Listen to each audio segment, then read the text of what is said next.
So that was F plus G. Thumbs up if that's okay. Okay, now we'll just combine like terms and put it in standard form. So highest power to lowest power, x squared plus x plus 3. We good? Okay. All right, now we'll do minus. F minus G. So x plus 2. Anytime you subtract something that has more than one term, you've got to put it in parentheses, or else you're going to forget to distribute that negative. So x plus 2, that's my f function. I'm going to subtract my g function.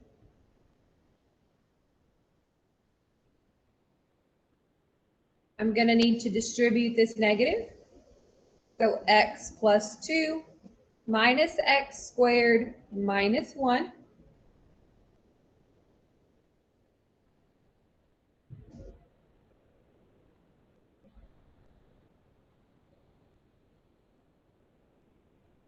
Okay. And then we do the same thing, highest power to lowest power, combine like terms.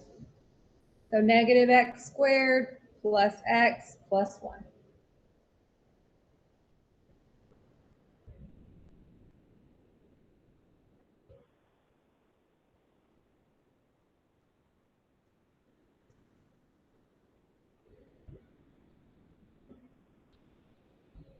When we multiply f and g, especially if you've got more than one term, same thing, we have to put parentheses around them. X plus 2 times x squared plus 1.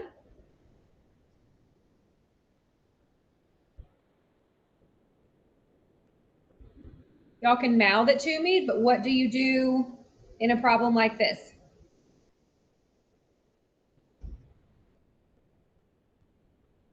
You can just say it. Okay, I see some FOILs, some distributes. Yeah, whatever you want to call it. We'll go to work. X times x squared is x cubed. X times 1 is x.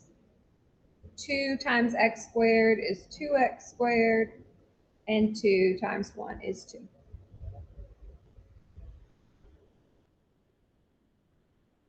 Is this in standard form?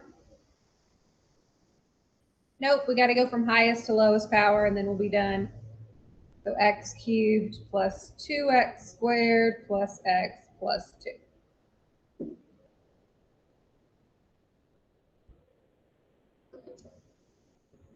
My favorites are these last ones because we haven't done the lesson on how to simplify rational expressions yet. Like we'll have that in a different chapter. So we can't go any further than just putting the f function on top of the g function. So I really like these. The f function was x plus 2. The g function is x squared plus 1. And that's all we can do.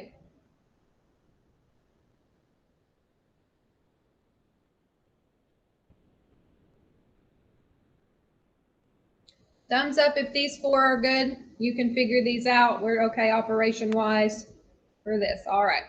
Now, sometimes they give you like one other thing to do with the operation. It's not just an x. They might have something in that x position. So if we look at E, it says f plus g of 4. So what do you think we're going to do with that 4? Put the 4 in for the x's. Yeah, we're going to put the 4 in for the x's. We already did f plus g, right? Which is here. And we're just going to plug the 4 in. If you hadn't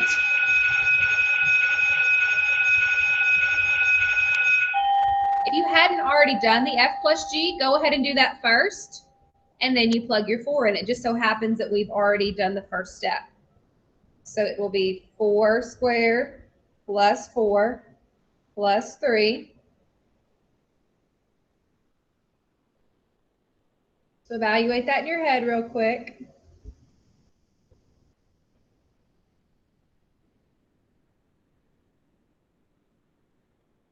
Okay, show me with your fingers. 23, right? So that is 23. So again, if you hadn't done f plus g, do that first and then plug your 4 in.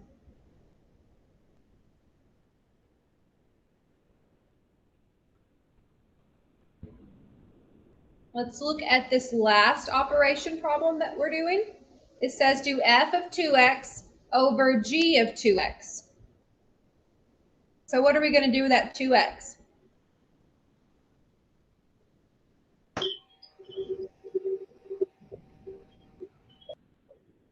Plug it in for the x. I see some x's. I see some hands going. Plug in. Yeah, we're going to plug it in for the x's. So we're going to put the 2x in the f function.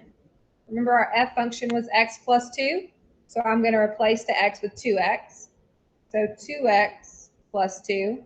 You don't really need parentheses around it, but I'm just showing you that I plugged it in. And then the g function was x squared plus 1.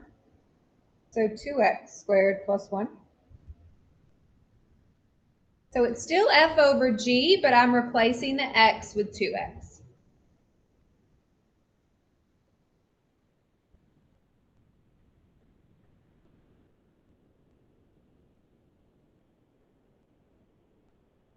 And then if you can, simplify.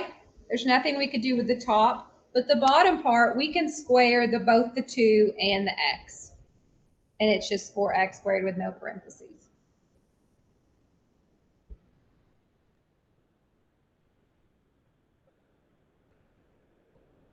Okay. All right, so those are operations. Now we will do our compositions.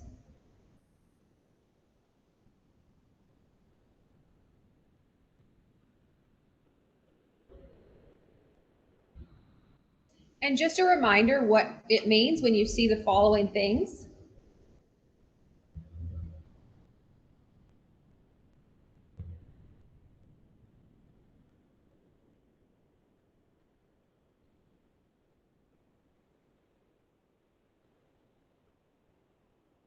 I don't have one, Dalen. I can't give one to you.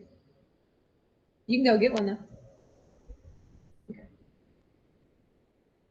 These two things mean the same, but they just have different ways to write them, but it's the same operation that we're doing. This is f of g of x, or f of g of x.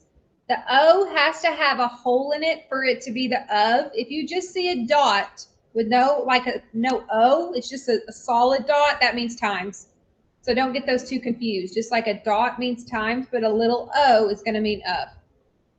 Okay. So this means we're taking the g function and we're plugging it into the f function. So our g function is getting plugged into our f function. Sometimes I like to go like this. I don't really like the fog or the goth or whatever it is. I like to put parentheses around it so I know that the g is supposed to be inside of the f function. That helps me when I do these. Okay.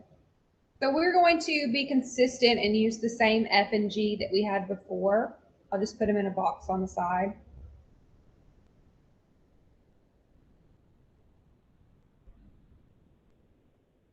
You remember them, you don't have to do this, but I'm just writing them so I can keep up with them and point to them.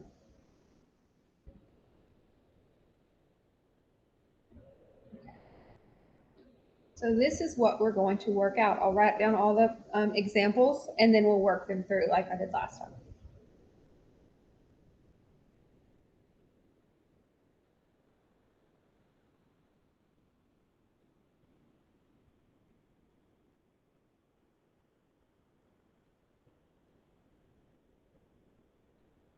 Did I do A's and B's? Yeah, okay.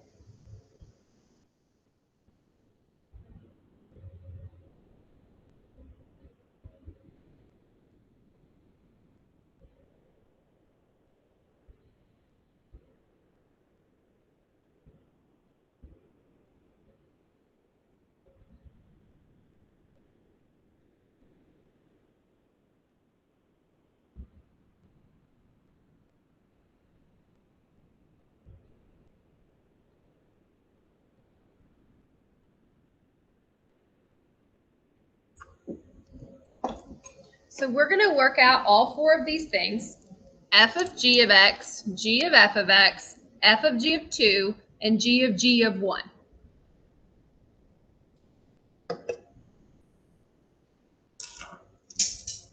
Okay? So what this is telling us is that we want to take our g of x function and plug it into our f function. What some people like to do is they don't like to think of it in terms of the g and the f. They want to actually know what the g function is, and that might help you visualize what we're doing. So g of x was x squared plus 1, right? So where g of x is, I can do this. Everybody agree that these two are the same thing because g of x is the same as x squared plus 1? That I can substitute those because those are equal to each other? Okay. Now, when you see f of x squared plus 1, this tells us, and we already know because we've been plugging stuff in, that where we see an x in f, what are we going to replace it with?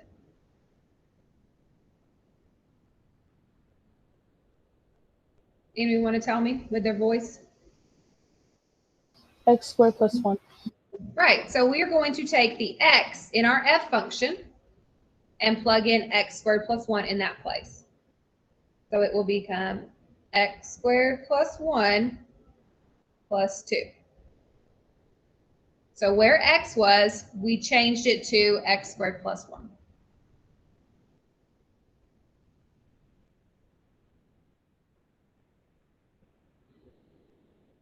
Okay, can we simplify this? Are there like terms to combine? The 1 and the 2. Yeah, so it's going to be x squared plus 3 for our final answer. Some people are okay leaving out this middle step. They can just go from here to here, which is fine. I sometimes write all over my functions and say the g is getting plugged into the f. So I'll say, okay, here's the whole g function. It's going into the f function. So that's what we did. We just took the whole g function, replaced every x with whatever that entire function is. But if you like to write the middle step out, that's perfectly fine with me. Okay. All right, let's try the next one. So g of f of x, what was f of x? X plus 2, yep, people are handwriting it out. So we need to find, and our goal in this problem is to find g of x plus 2.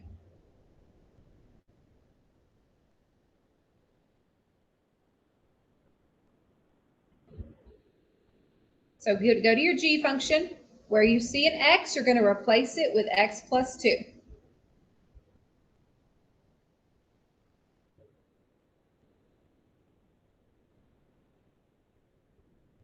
So we changed the x in the g function to x plus 2.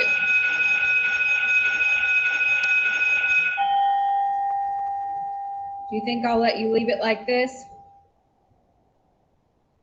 Nope, let's go ahead and write it twice in FOIL. We might need some more space. I guess I can just write it right here. FOIL, FOIL, FOIL. X squared plus 2x plus another 2x plus 4 plus 1. Bing, bing, bing, bing, bing, bing, bing, bing. I think that was too many binks. I just needed 4 of them. And simplify.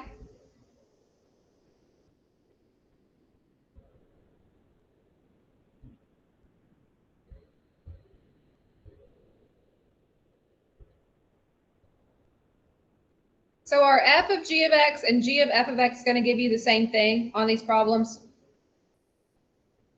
No, that was x squared plus 3. This is x squared plus 4x plus 5. So it's different for those. Okay. All right, for our next one, these are the ones that people like the most because there's numbers and you don't have to rewrite all this stuff out. So we're doing f of g of 2. The first thing we want to find is g of 2.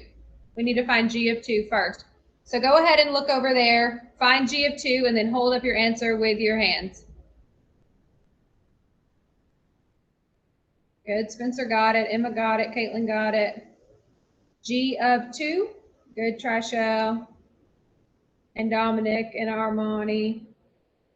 And Jeremiah, hold up one more finger. Deborah, good job. You forgot the plus 1. And then Lauren, awesome. Okay. So G of 2, we're going to plug it in. 2 squared is 4, plus 1 makes 5. So when we plug 2 into our G function, we're going to get 5. So sometimes I like to write this down here. G of 2 is 5.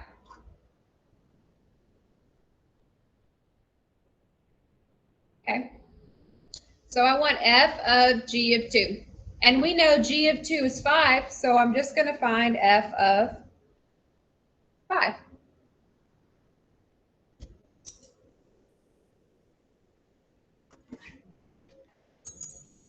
So y'all do f of 5 real quick. Hold up your answer.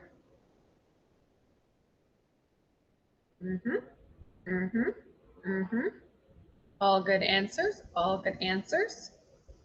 F of 5, you're putting 5 into this equation. So 5 plus 2. Good. Good. Awesome. Good. Good job, Hannah and Kashana and Lauren and other Lauren. Okay. And so your answer is 7. So f of 5 is equal to 7. So for these problems, 2 gets plugged into G. Get that answer, plug it into F.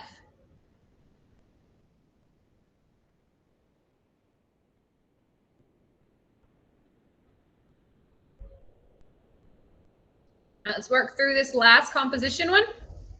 We have G of 1. What do we need to find first? You're going from the inside out. You want to find G of 1 first, right? Some of y'all are already holding up what it is. So go ahead and evaluate G of 1, plug it in.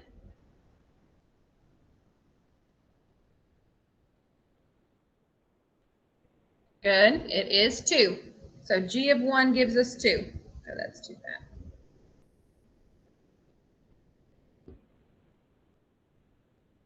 So G of 1 gives us 2. Good, we know that. So now, oh, we're not using F, we're using G again. So G of 2. Plug 2 into G. Dominic, add another finger. Good, and your answer is 5. 2 squared is 4, plus 1 makes 5.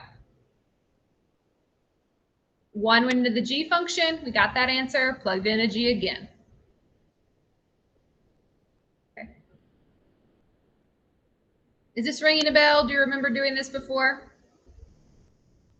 Maybe? Okay. Is it really difficult? Are we starting with 1? We just plug it in. 1 into G, get that answer, plug that in here. 2 into G, get that answer, plug it into F. A lot of plugging in. The last kind of composition we're going to do is from a graph, and then we'll be on to inverses. The inverse lesson's a lot shorter than this one is.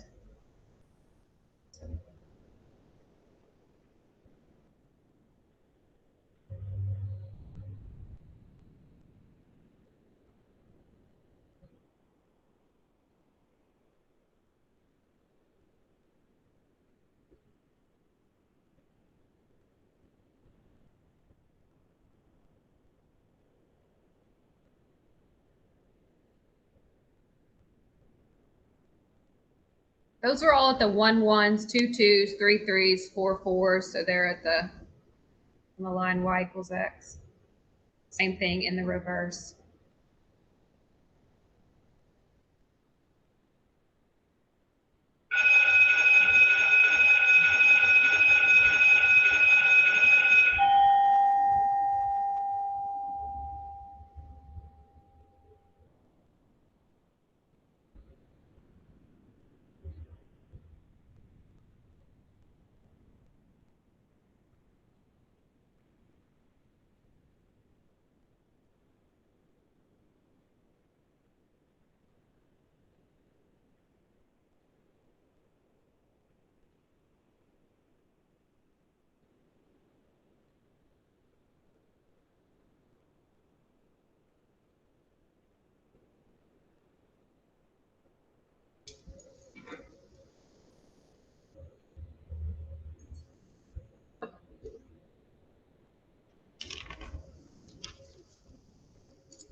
Oh, the green one is the g of x function. I don't think I wrote that down.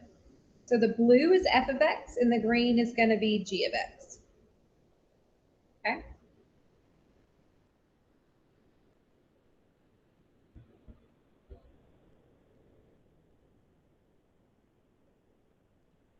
We're going to find 3 things here.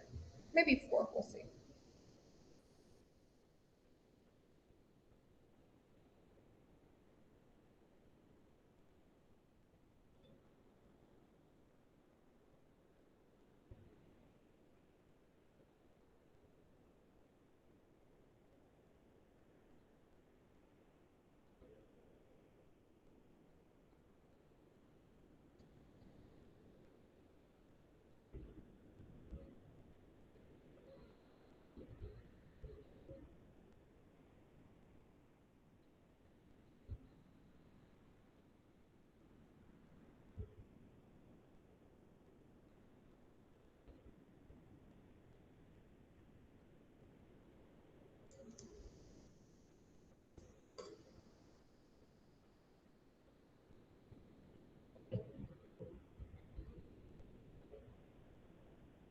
Okay, did we get our graph drawn and wrote our 3 problems down?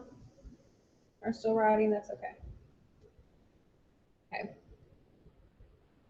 We are going to do these problems just like we did the ones where we were plugging it into the equation, but instead of plugging it in the equation to get the answer, we look at the graph to get the answer. Okay?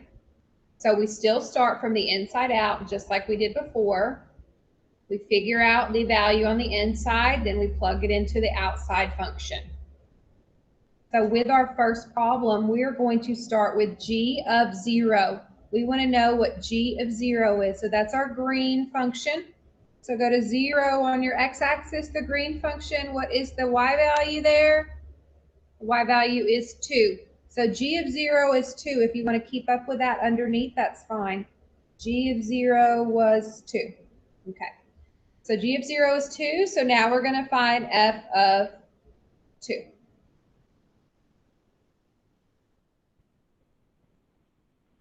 Now go to 2 on the x-axis. What is the y value for the blue graph?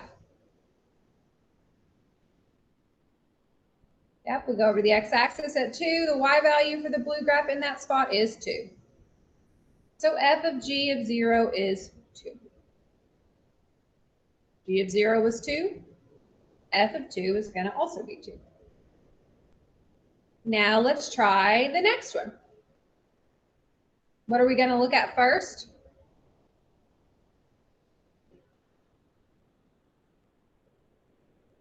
F of -1, right? So we're going to go f of -1. So go over to -1.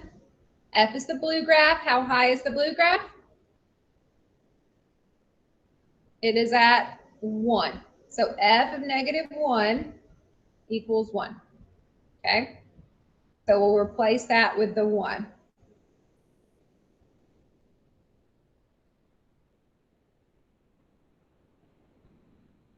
Now we want to find g of 1.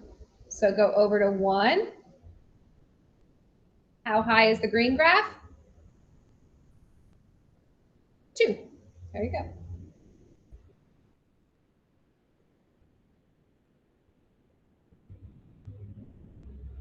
And remember, when it's written in this form, we still go from the inside out. So we will start with g of -4. So I want y'all to try this one and see if you get the final answer correct, but you will start with g of -4.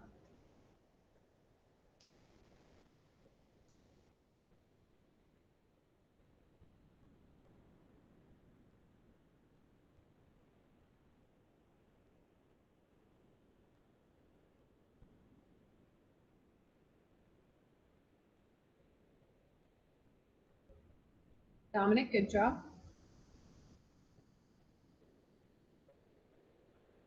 Caitlin, good job.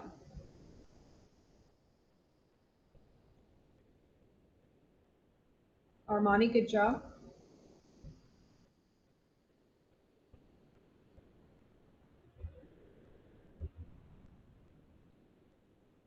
Spencer, look at f for your second function. You looked at g.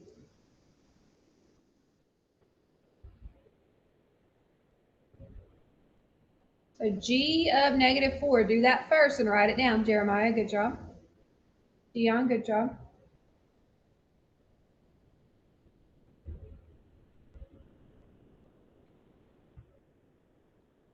Janaya, good job.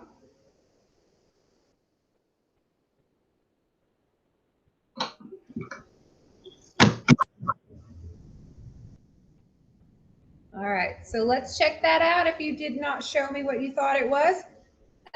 G of -4, we're going to look, we're going to go to -4. G is at 0, so G of -4 is 0, okay?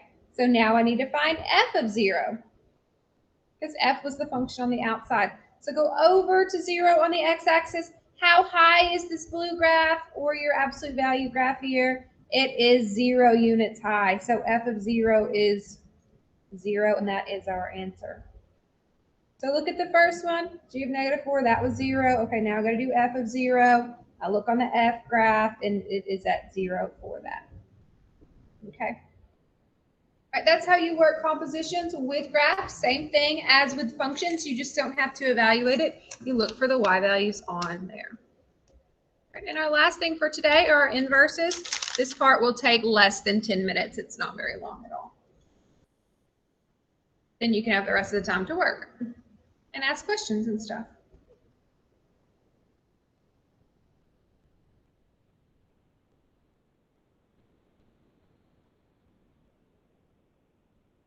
An inverse function is a function that will solve for x rather than solving for y. If you were trying to figure out what x was and you had the y value, you would plug the y value in and it tells you what the x value is. That is what an inverse function does technically. So if your original function is f of x equals y, then for your inverse function, you plug y into those and it tells you the x value. So these two are related in that fashion. The little tiny -1 doesn't mean the -1 power. This is telling us inverse of f, or f inverse.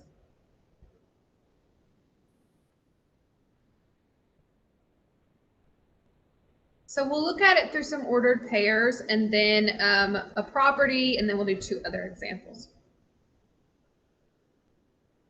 So if we had the following ordered pairs, well, let's say that we know that f of 2 equals 7 and f of 3 equals -1. We are going to answer these 2 questions.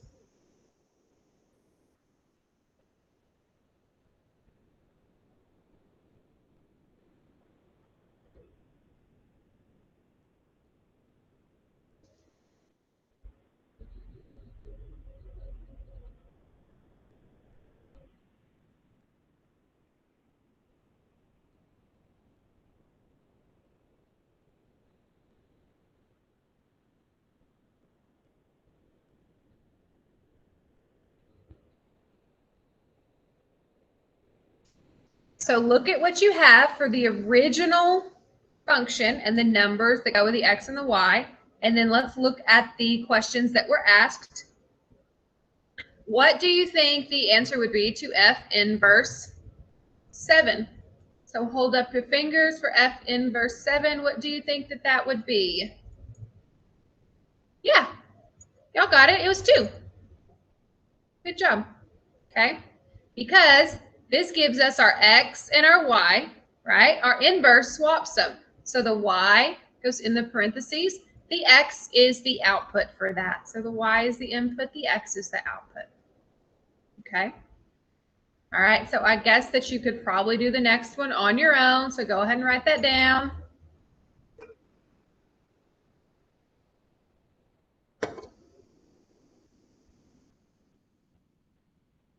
Good. And all math geniuses said their answer was 3. Awesome. Okay. So we're just swapping the x and the y values with your inverses. So you would plug y's in and get x's out.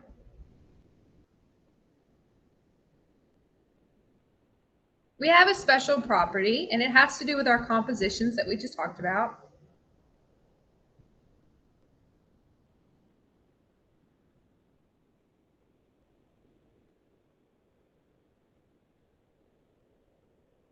And the inverse function property says that if f and g are inverses of each other, then f of g of x just equals x. So we'll write that down. If f of x and g of x are inverses, then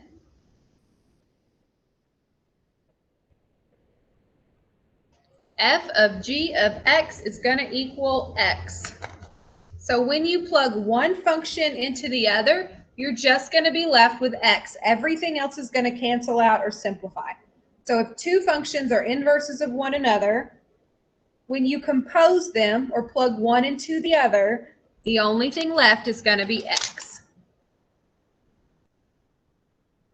So if you're asked to show that two functions are inverses, you will show this. You're going to plug one into the other, simplify, and all that's left is going to be x.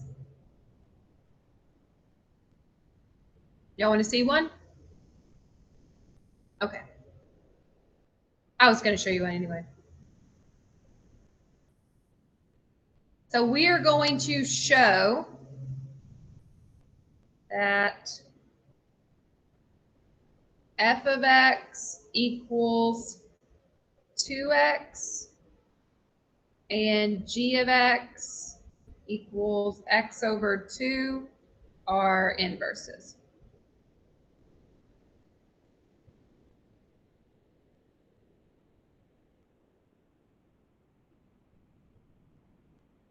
Oopsie. Here's wrong button. There we go. So for us to show that, we need to do f of g of x, and we'll see if that equals x or not. Okay? So we're going to write out, this is what we're going to do. We'll do f of g of x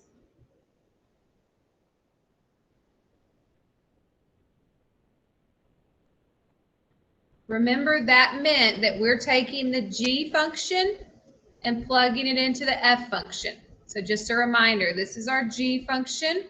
We're going to plug it into every single x that we see here. So when we write it, it's just 2 times x over 2.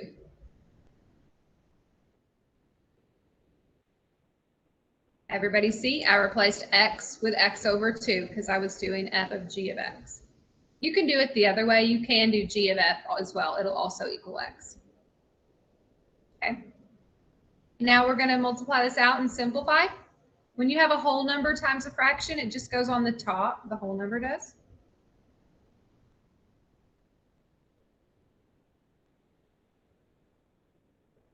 What's going to cancel? The 2's will cancel. And what's the only thing that's left? X. So these are inverses because when we did f of g of x, all that was left was x. So we can put a check mark. We got that. So if you're asked to show it, you take one function, plug it in the other one, and simplify until all that's left is x. Okay. And then our last thing, we're going to write inverses. If they give us one, we're going to write another one. So to find an inverse, we have 2 steps.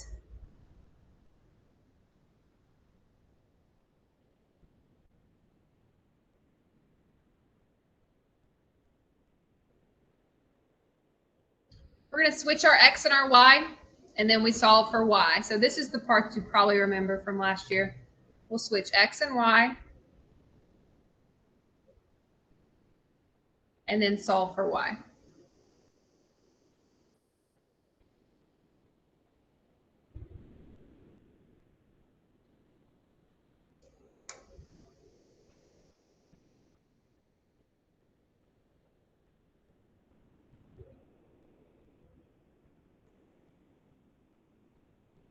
Since y'all are getting tired, I'm not going to do the easy ones because those are fine. You can do them by yourself. I'm going to do 2 that you have to do a little bit more on just so you'll be prepared for that. So here are our examples for this. We're going to do f of x equals x squared plus 3x and then we're going to do f of x equals 1 over x minus 2 plus 5.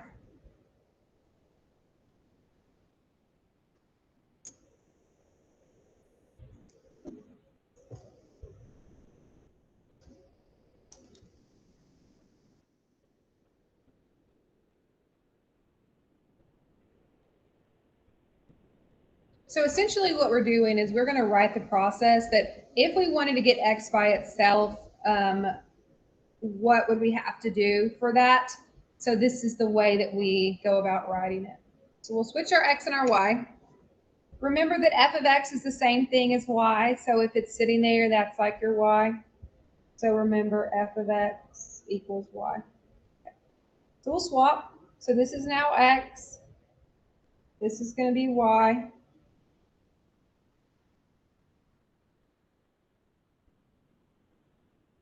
So I switch the x and the y. Now I want to get the y by itself.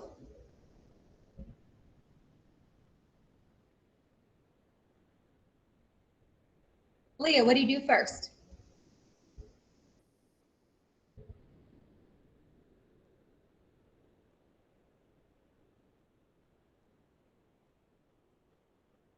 You just want to get the y by itself. Dalen, you want to help her out? Yep, thank you. He was writing it with his hands. You're going to subtract 3.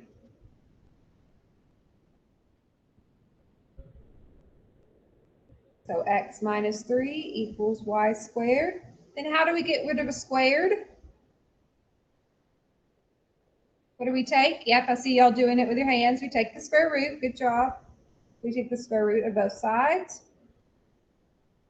So y equals the square root of x minus 3. Which is exactly what you would tell somebody if you said, how would I get the x by itself? You would subtract 3 and then take the square root. So this says subtract 3, take the square root. You might see the final answer written in inverse notation, where instead of a y, they put f inverse. I don't care what you put at the end. It doesn't bother me either way. But if you saw that, that's the same thing. There. Okay. All right, and I want to show you this last one because it has a little bit of trickery. It's kind of a cool problem, and it's I'm going to show you this trick that works for all proportions and fractions. And if you didn't know it already, it's going to save you a lot of time in future problems. Okay, so I'm going to switch my x and my y. X equals 1 over y minus 2 plus 5. And what shall we move first? The 5, so we subtract 5 on both sides. Minus 5, minus 5. X minus 5 equals 1 over y minus 2. Are you ready for the trickery? Ready for it? Okay. If you have a proportion, which this is essentially a fraction equals a fraction, because I can do this, right? I can put that over 1. If you've got a fraction equals a fraction, if 2 spaces are diagonal from each other, you can swap them. Did y'all know that? For any proportion, you can swap the places of the things that are diagonal from one another. Because we want the y out of the denominator, we can't solve for y if it's in there. So we're just going to go tradesies. The y minus 2 is going to come up over here. The x minus 5 is over here now. So you can swap things that are diagonal on a ratio like that. Swap diagonally.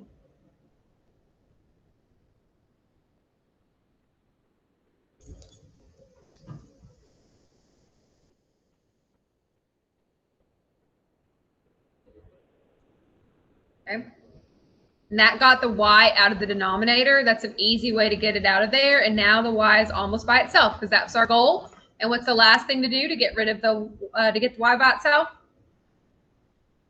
Add the 2. Thank you very much. Good. So we say plus 2, and we're done.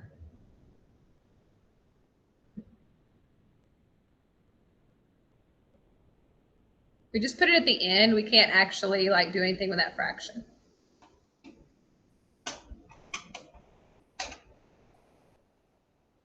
So once you get to this point and you're like, I don't know how to get the y up there, just do a little trade. Okay.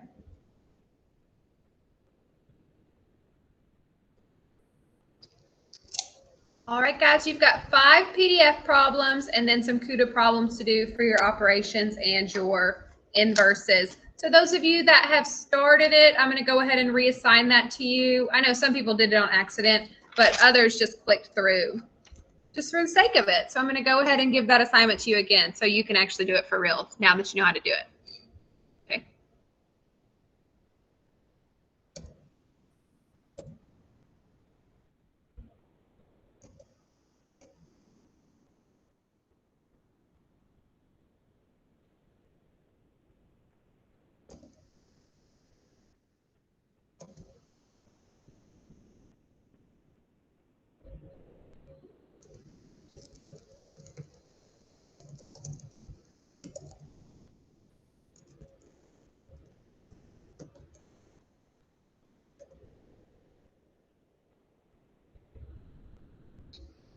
You need to show your work if you're having to like FOIL stuff or do more than just combine like terms. Okay, Dalen? Did you hear me? That was me. Oh, I just saw it. I guess I didn't read the right thing. But is that okay? Did you hear me? That's fine.